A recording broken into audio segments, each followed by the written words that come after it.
We're on here. What's going on, everybody? Welcome to Striking Gold, your 49ers podcast on the Blue Wire Network. KP and I planned for 3:45, and it is 3:45, and KP is not here, but he will show up. He will be here. He will come through. Let me go ahead and make sure that I tweet out the link to this bad boy. I still got to get used to my, the YouTube flow, the YouTube habits. I'm not just not quite used to it yet. I need to be able to do this without like talking about it during the during the pod, but that's okay. That's all right. I'm sure. I mean, you guys have been listening. Hopefully, you've been listening to me for a long time, and you just kind of get that things are changing at least a little bit. Just making sure this goes out to the masses. There we go. We are live. Now let's talk options. Let's recap. Let's recap first. Let's start with a recap. The 49ers were sitting at 27 yesterday. And before they picked, the Houston Texans jumped above them. They were picking behind them at 28, jumped above them, and picked guard Kalen Rutledge out of Georgia Tech, I believe. I need to have all the picks up here in front of me. There's old Fernando Mendoza. Yep, Kalen Rutledge out of Georgia Tech. Maybe the Texans thought that was a player that the 49ers were targeting. But shortly after that trade up happened, the 49ers traded out of 27. They traded back to 30 with the Dolphins. They gained pick 90, which I thought was huge in terms of just their draft flow and their ability to maneuver around the board. If you think about it, I mean, they were going from pick 58 all the way to 125, and getting that 90th pick, bridge that gap.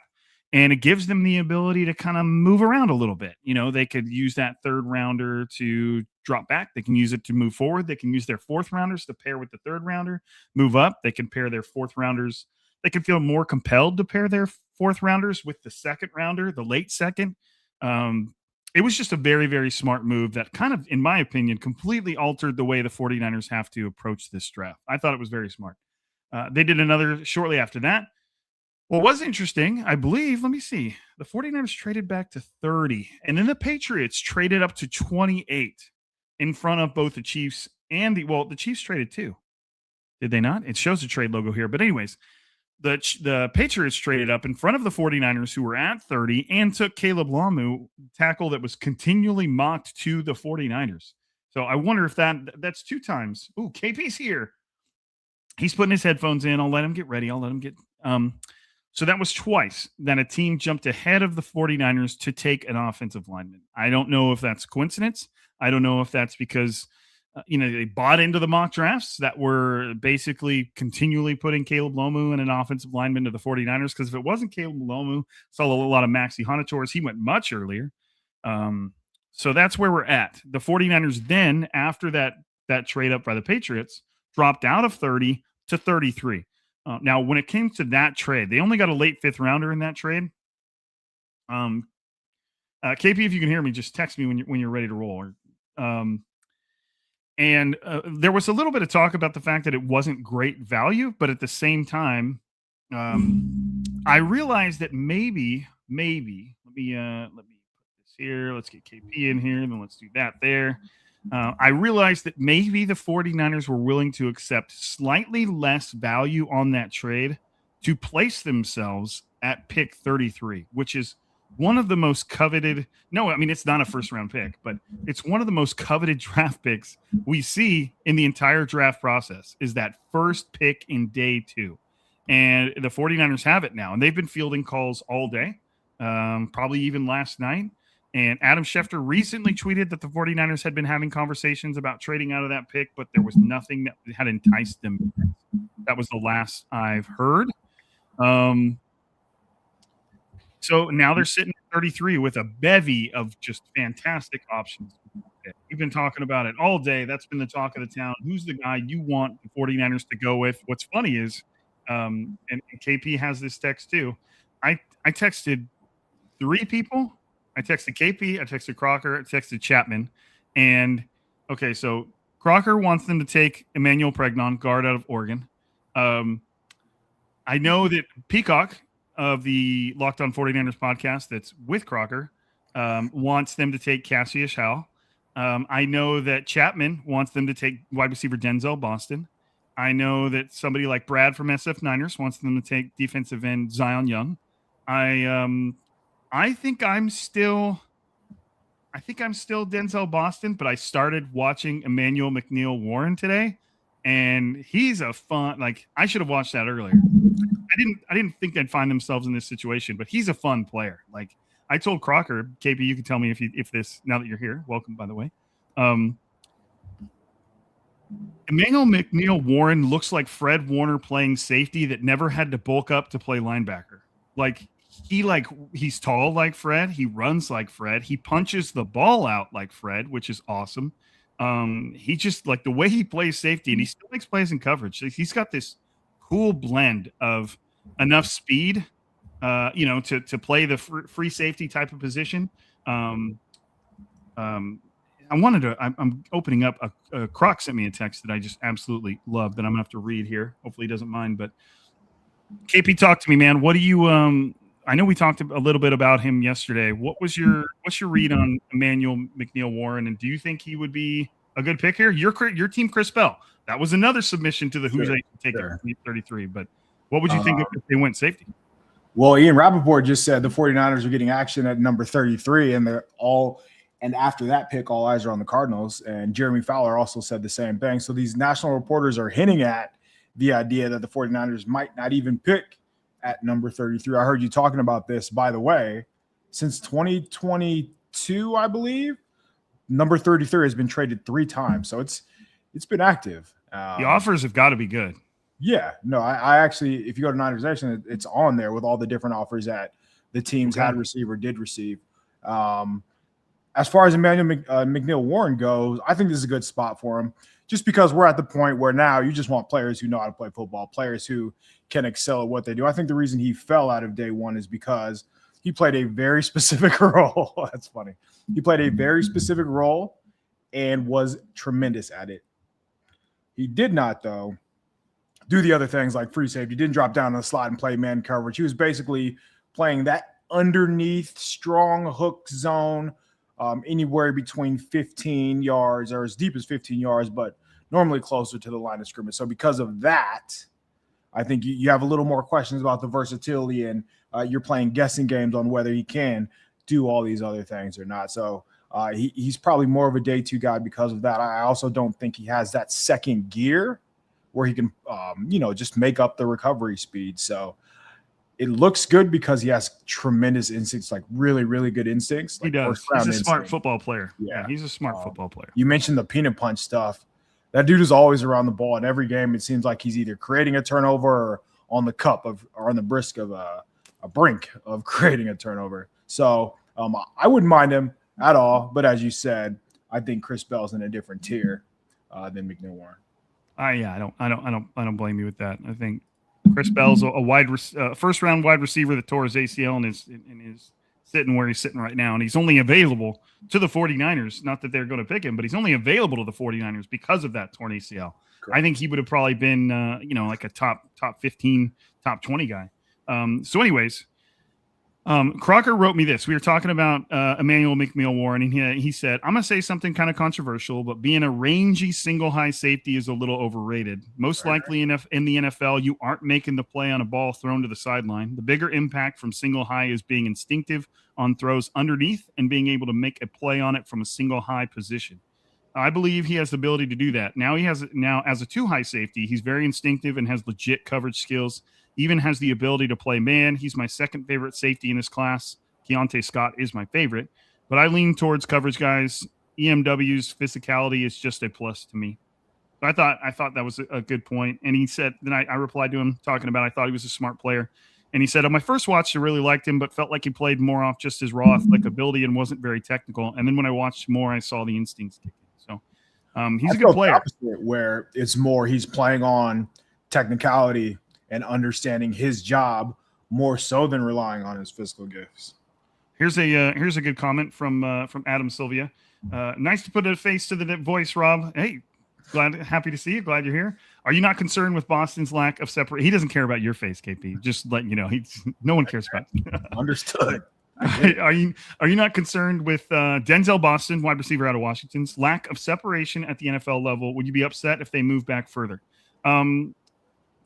I wouldn't say I'm concerned about it. If you're looking for the biggest weakness in his game, it would be the quick twitch separation, the stuff that Casey Concepcion's good. Kevin Concepcion. I got to try to abide by my own rule. But there's plenty of plays, clips, highlights, routes. I can't remember his name. Ian. His name's Ian something on Twitter. I'll try and find it because I believe in crediting. Harowitz? Might be. I can't remember. He's got a funny profile picture. I can't remember. It's the guy. He posted a highlight of Denzel Boston just mossing people and boxing them out and making contested catches and scoring touchdowns. And then the common reply was, yeah, well, Denzel Boston is only making those catches because he doesn't separate. So he made an entire new video of him just separating over and over and over and over. So he can still separate. He can still run routes. But if you are looking for that weakness to his game, it's going to be in the twitchy stuff. I think for his size, he's pretty twitchy. He still gets open. He can still create space. He runs a whip route all the time, which is a big time twitch route. You have to be able to sell a slant and then break down and cut back out. He's won on that a lot of times, but I don't know. KP, you like Denzel Boston, but do you think that's a problem? Yeah, no, I actually have him wide receiver 4. It's wide receiver. I'm pretty sure it's wide receiver 4. I'm a big fan, and I would have taken him over a couple of the guys that went yesterday. So when you look at what he does at the top of the route, I think that's what's most impressive to me. That's when you can see that 3 cone, which matters for a wide receiver. So stop, start, change of direction, just having a little wiggle, I guess is the best way to put it. I take that over guys who have the top end speed, right? I need you to be able to win through contact and separate, change tempo. He does all those things. And above all, he catches the ball very, very, very well. So even when he's not open, he is open, and he's going to be with a quarterback, with Brock Purdy, that's going to give him the opportunity to make all kind of plays in those 50-50 situations. And Boston proved time and time again, he's going to win those matchups. So, yeah, I was a big fan of Boston. I actually think he's sneaky good after the catch, not in a highlight reel way, but in a way that's turning 8-yard passes into 12 and 13-yard passes, which in the NFL, that's what you really want. The big thing with Boston, and if you put some stock into what PFF does, he has an elite receiving grade, 87.2, elite yards per route run, 2.44, elite contested catch rate, almost maxed out at 76.9%. A 76.9% contested catch rate is absurd. Now, again, that comes with the fact, is he separating? He's got a 3.1% drop rate, which is elite. And his grade versus man coverage, which is a big deal to me. That that everybody always talks about. Can you beat man coverage in the NFL? Is an 89.7. That's actually absolutely maxed out. I don't know where that ranks in terms of other receivers, but that bodes well for a guy who you're like, well, how can he separate? How can he do that?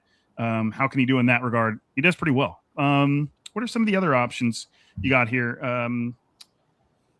Do you have another name that's floating around in your head? We got guard Chase Basantis. We've got defensive end TJ Parker. We got a couple of good corners in Avion Terrell and Colton Hood. My favorite defensive end, Cassius Howell. Where are you at, man? Where are you feeling?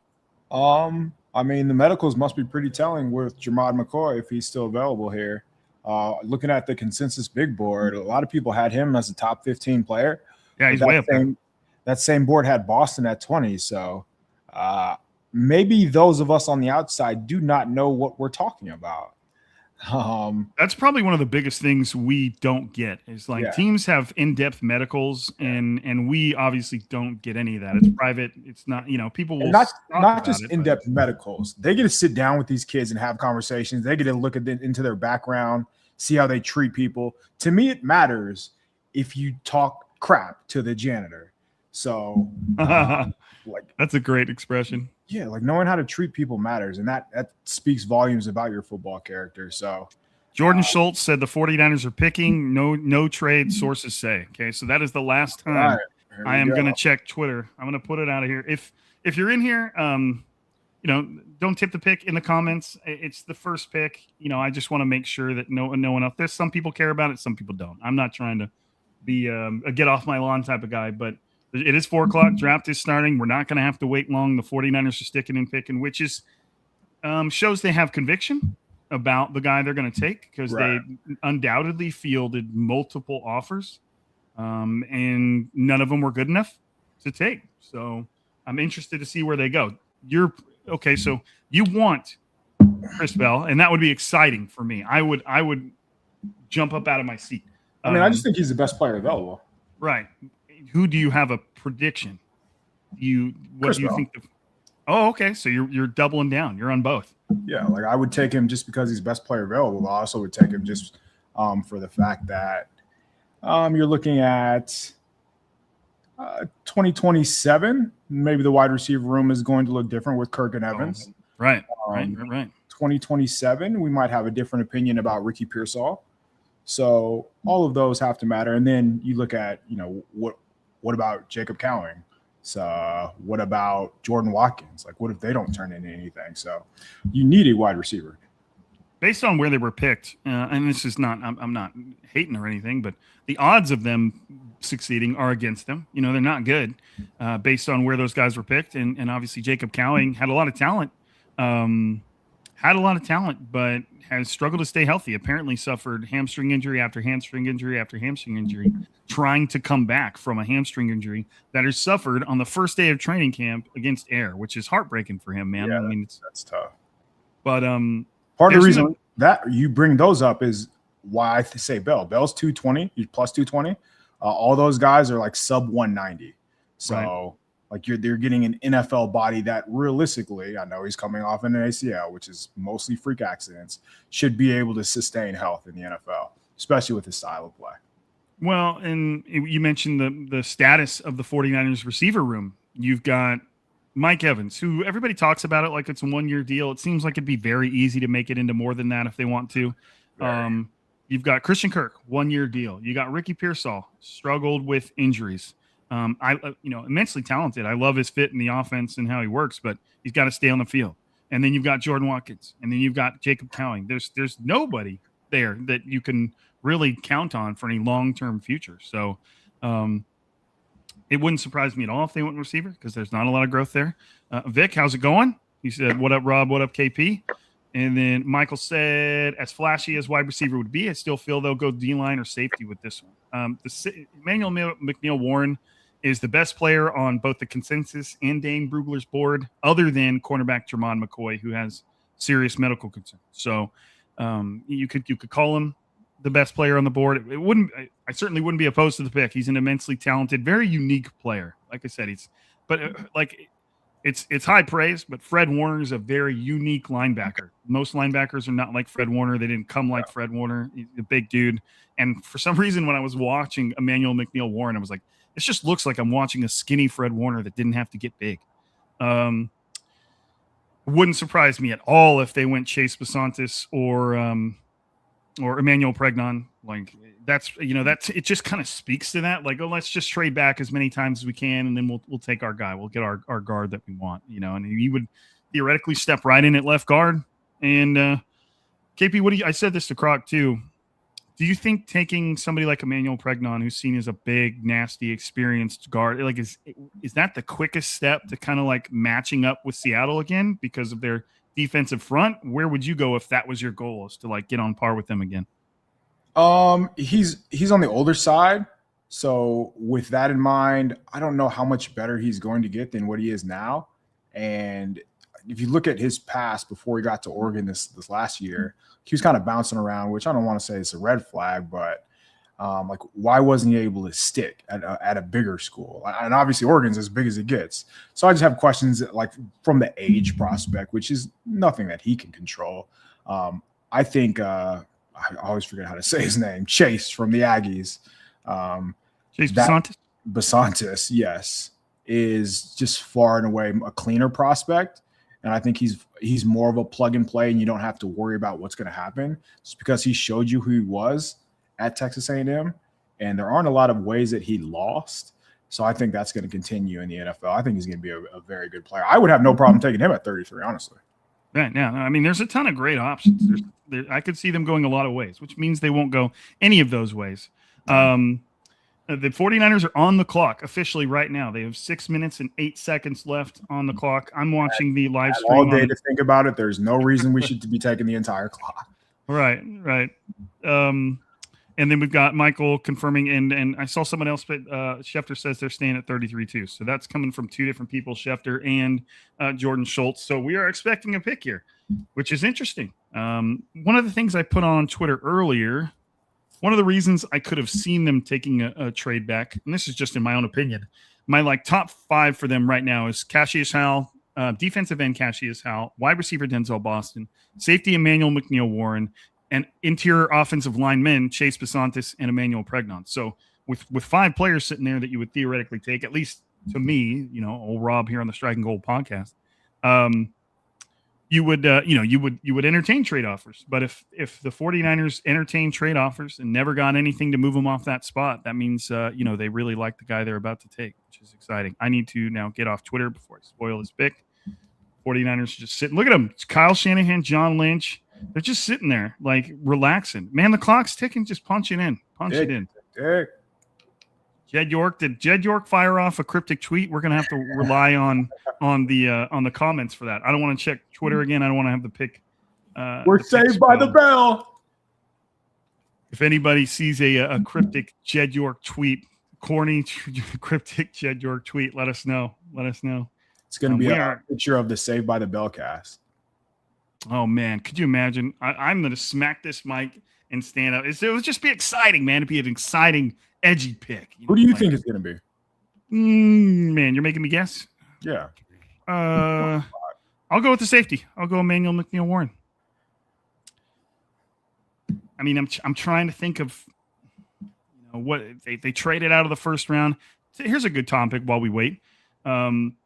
Is the 5th-year option as valuable as people seem to think it is? I feel like if you're good, you get extended after 3 years. Right. If you're not good, they don't pick up the 5th-year option.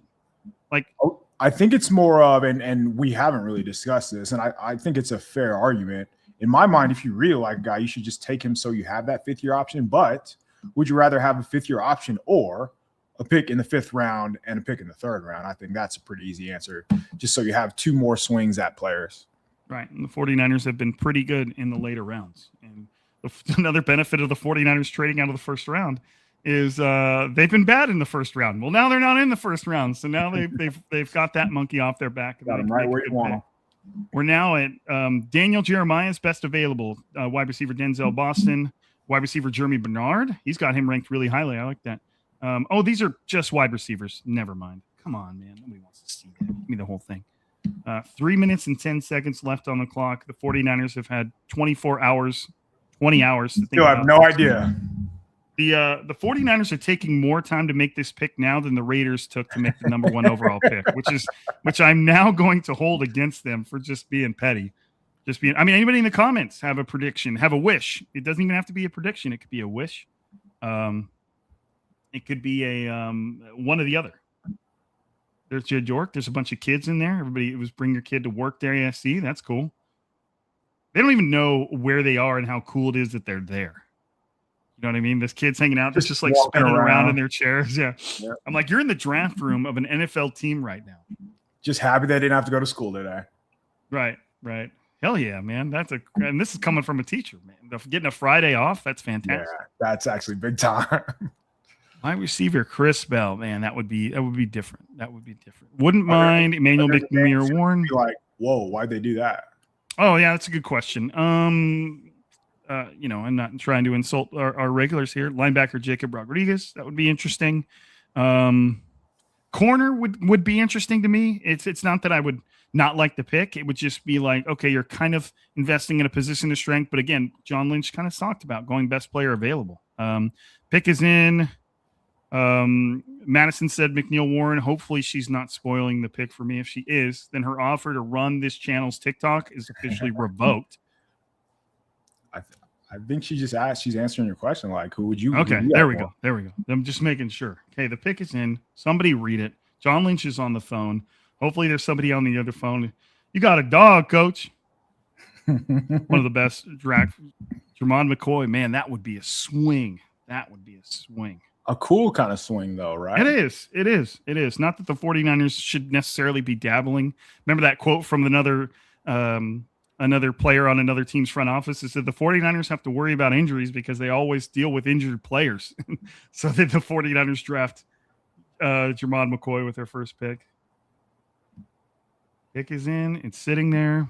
We've got Jermon McCoy's in the chat. We got McNeil Warren's in the chat. Denzel would be a Jennings replacement. A little bit better at everything, but very similar. Denzel Boston plays the game like Juwan Jennings too, as far as just he's an asshole that loves to block. It's crazy how long the pick. I think, and is Andy Lee reading this pick? He was supposed to read pick 58. I wonder if former 49ers punter Andy Lee is reading this one as well. Is he going to read all the day 2 picks? Maybe it's a punter. Go. That would be the end of the Striking Gold podcast. We gave it a hell of a run. So just to recap the big board, it's cornerback Jermon McCoy, again, big injury concern.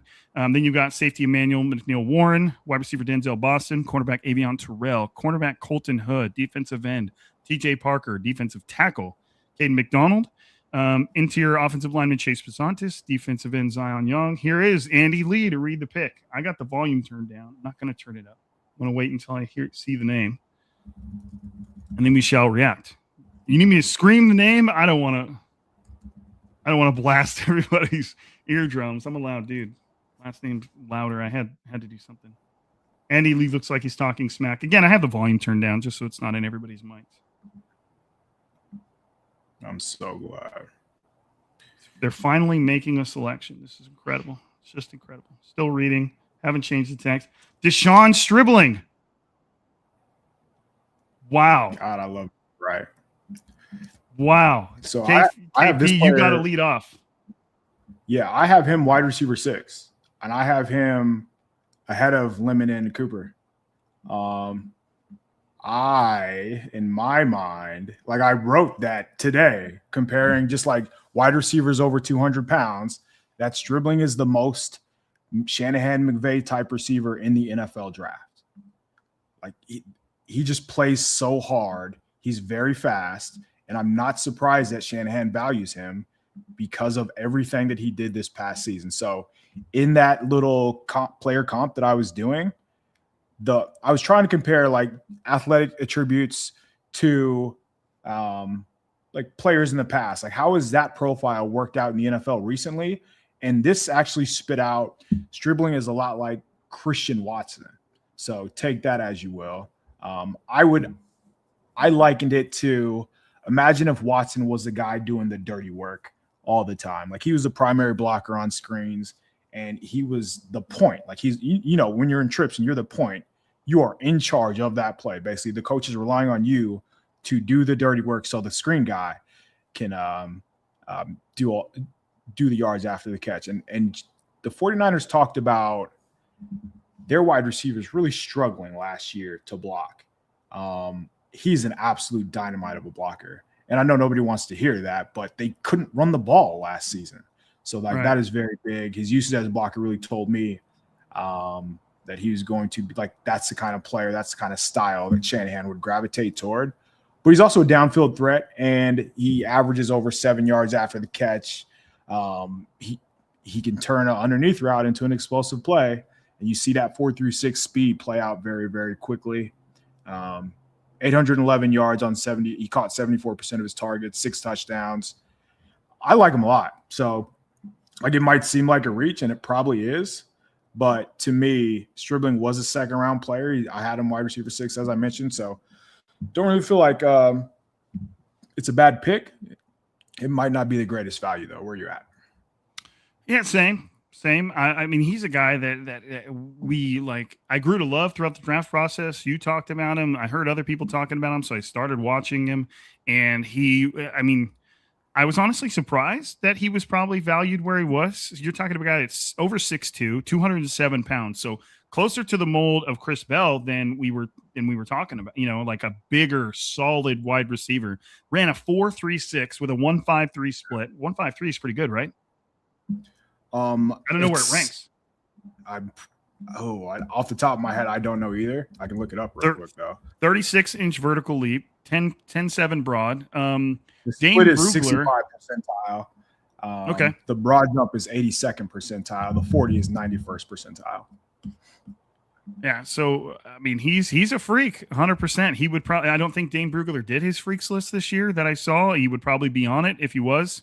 Dane Brugler said Stribling isn't the most well-rounded in terms of his route success, but he's a big-bodied athlete with strong ball skills and a pro mindset. He has the talent and competitive toughness to settle into a wide receiver 2 or 3 role for an NFL offense. And one thing I would say based on Dane Brugler's scouting report there is I was listening to Daniel Jeremiah on Guy Haberman's podcast, and he said at one point he had scouted, there goes Chase Besantis to the Cardinals. At one point he had scouted receivers so much that he wanted to create kind of like a through point, like a common variable between all receivers that kind of were succeeding in the NFL. And he said the one thing that was the most common with all of the receivers that were successful was toughness. So Deshaun Stribling is tough, and I would be willing to bet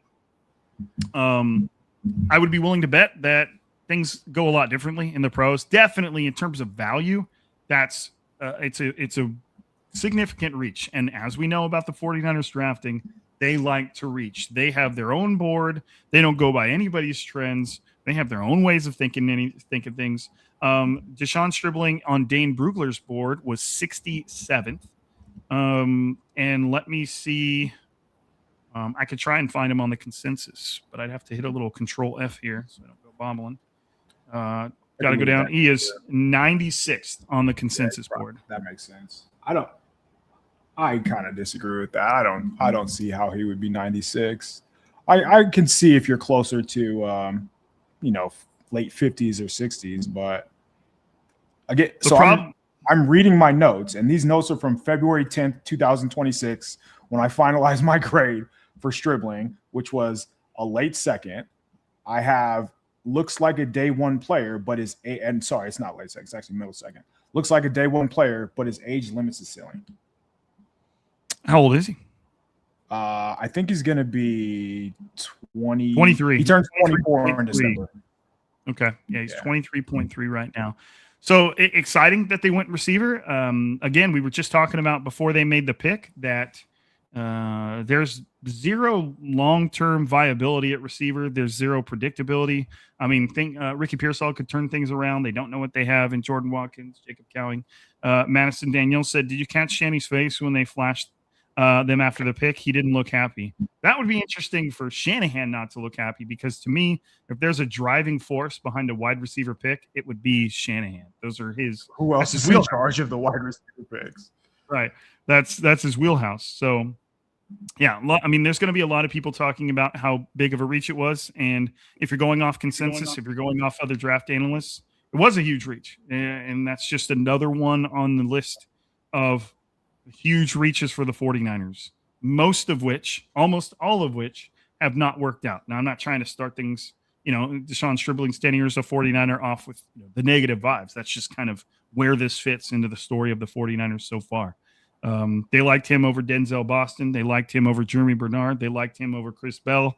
Obviously, he showed them something that he really, really, really liked. TJ Parker just went to the Bills. So KP, they've got receiver. This kind of kicks into the scenarios that we were working on throughout the process. So now their next pick is not till 58. Wouldn't surprise me at all if they moved up. But do you have any favorites for that pick? Guys that are floating around in that range that you could see them going? Yeah, looking at edge. Let's see here. So obviously we've talked about Gabe Akis, right? But I think we should start to look outside the box. If they're willing to take Stribling at 35. Yeah, we are way outside the box. Then they're probably willing to Jake Moody do it again. They're probably willing to really step outside the box here. But it's going to be an edge rusher realistically, right? Because they don't have Michael, Osa, Bosa, and you're going to mix and match with the DTs. But realistically, Kyle Shanahan said this himself.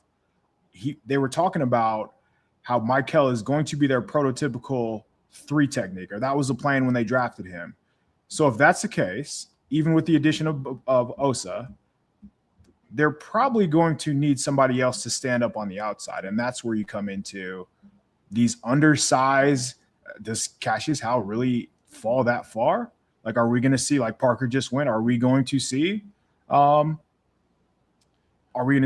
run on edge rushers? I don't know. So looking at the big board and looking at the edges available. So yeah, Zion Young, Cassius Howe, TJ Parker just went, Gabe Akis, R. Mason Thomas. It just doesn't feel like somebody. Then you get down to Derek Moore, who's 62nd overall, I believe, on the big board. I actually came away liking him more than his teammate and came away liking him. I came away liking Derek Moore more than a lot of these guys, actually more than anybody else outside of Gabe Akis. I have Moore ranked higher than Cassius Howe in your face, Rob, but that wouldn't be bad. But I guess it could go all over the place. What if they're looking at what if they do value safety? What if they do value DB? What if there's a left tackle, of course? I would take Markel Bell at 56, and that's rich. They can go a few different ways here.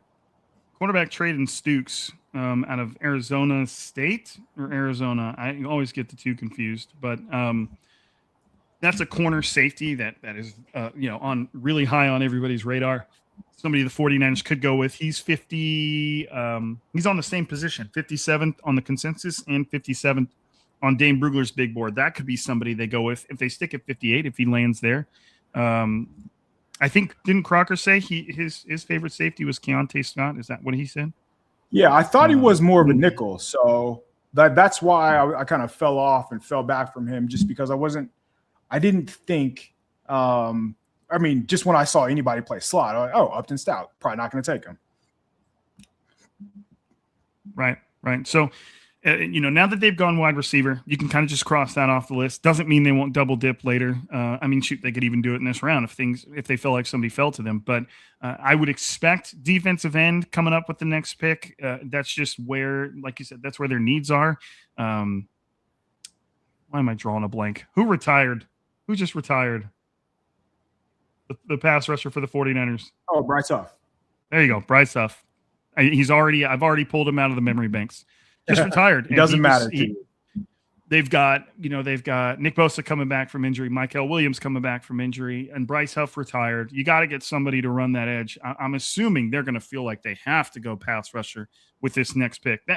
So that means they won't, based on everything we know about what they do, especially with that last pick. But that to me still seems like a value meets need type of pick. There's going to be guys on the board that they can get there. It just seems too obvious, but maybe it won't be.